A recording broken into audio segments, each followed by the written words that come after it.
Bonsoir à tous, bienvenue à ce flash d'information. Après s'être abstenu de manger et de boire pendant 29 jours, la communauté musulmane de Côte d'Ivoire a célébré ce jeudi la fête de l'Aïd el-Fitr ou la fête du Ramadan. Imams et fidèles ont pris d'assaut les différentes mosquées et autres lieux pour cette prière marquant la fin du mois du Ramadan. Notre reporter Kone Pagassoro était du côté de la mosquée, la grande mosquée de la Riviera Golf à Cocody. Grande mosquée de la Riviera Golf dans la commune de Cocody. Guides religieux, prédicateurs, autorités et fidèles musulmans ont pris part à la prière de l'Aïd el-Fitr. Prière officiée par l'imam Traoré Mamadou, imam principal de la mosquée de la Riviera Golf. Dans son sermon, l'imam a exhorté l'ensemble de la communauté musulmane pour les prochaines élections à multiplier prières et adorations pour la paix, la cohésion et la stabilité en Côte d'Ivoire. Les valeurs que le jeune Ramadan nous a enseignées, on a pratiqué pendant le mois de Ramadan, on doit le pratiquer tout le temps.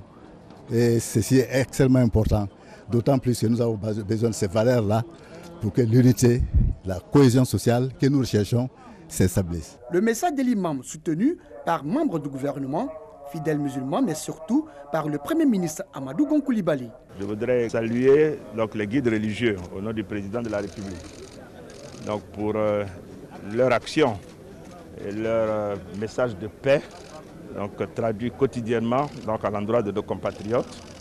Et saluer l'imam Elhadj Traoré Mamadou tout à l'heure pour son sermon qui va encore une fois dans le sens de la paix dans notre pays, de la concorde entre les Ivoiriens. Le Premier ministre a également invité les fidèles à prôner les vraies valeurs de l'islam, la tolérance, la solidarité, l'entraide et l'amour. Invocation et bénédiction ont également marqué la prière de l'Aïd el-Fitr qui marque la fin du mois de Ramadan.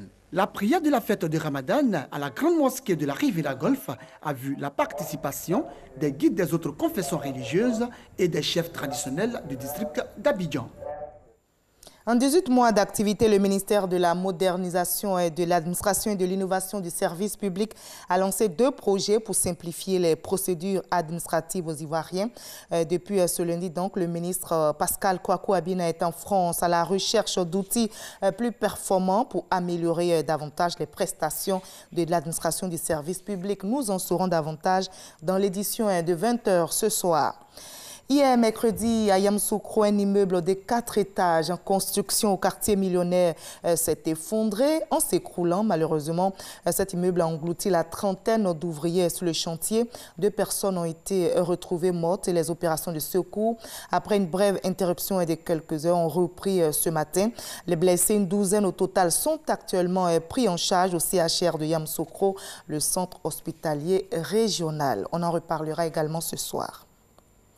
La Coupe du Monde 2018 est lancée. La Russie, pays hôte de la compétition, entame de la plus belle des manières sa Coupe du Monde en s'imposant sur le score de 5-0 face à l'Arabie Saoudite. Les Russes, devant leur public, ont ouvert la marque grâce à Gavinsky qui a inscrit le premier but de ce mondial 2018. Et avant ce face-à-face Russie-Arabie Saoudite, s'est tenue la cérémonie d'ouverture de cette messe du football qui va tenir le monde en haleine pendant 1 mois. Le coup d'envoi a été donné à Moscou et devant près de 80 000 spectateurs. Une cérémonie de moins de 30 minutes ponctuée d'un concert de la pop star britannique Robbie Williams et la soprano russe Aïda Garifulina. Ils ont fait vibrer la foule avec un superbe duo avant les discours du président russe Vladimir Poutine et le président de la FIFA. Vladimir Poutine plaide pour que le sport favorise la paix et la compréhension mutuelle entre les nations. Et notez qu'après ce match d'ouverture ici, Arabie Saoudite qui s'est soldé, vous le savez, par la victoire écrasante des Russes, 5-0, les matchs vont s'enchaîner au rythme de 3 ou 4 affiches par jour. Tenez-vous, demain vendredi au programme, on a Égypte, Uruguay, Maroc, Iran et le Portugal sera face à l'Espagne. Des matchs que vous pourrez suivre bien sûr sur nos antennes. Je vous retrouve à 20h pour la grande édition. Mais juste après ce Flash Info, suivez l'info régionale qui vous donne toutes les régions, toutes les nouvelles de nos régions ici en Côte d'Ivoire.